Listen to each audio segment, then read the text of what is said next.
அவங்களுக்கான ஒரு வாய்ப்புகளை அங்கே உருவாக்கி கொடுத்துச்சு.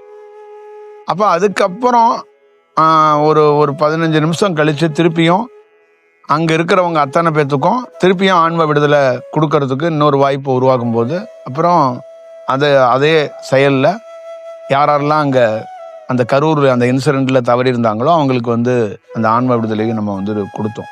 இது மாதிரி கொடுக்கறது கிடையாது, கொடுக்கவும் முடியாது. ஏன்னா சில துர்மரணங்கள் இருக்கும்போது, சில விதமான ஒரு மரணங்கள் இருக்கும்போது எல்லா மரணத்துக்கும் எல்லா நேரத்துலையும் நம்ம கொடுத்துட முடியாது. அது தர்மத்தை மீறுற மாதிரி ஆகிப்போயிடும். இந்த பிரபஞ்சத்துக்குள்ள இருக்கிற சில சூழல்களை நம்ம மீற முடியாது. ஆனால் இது ஏதோ ஒரு விதத்தில் அது கொடுக்கப்படணும் அப்படிங்கிறது தான். அது எனக்கு தெரிஞ்சு அங்கே நடந்த இன்சிடெண்ட் நீங்கள் நினைக்கிற மாதிரி அது ஒரு லைவா இருக்கிற இன்சிடெண்ட் மாதிரி எனக்கு தியானத்தில் தோணலை. அது ஏதோ ஒரு மனித செயல் தான் அந்த இன்சிடெண்ட்டுக்கு காரணமாக இருக்கிறது. நிச்சயமா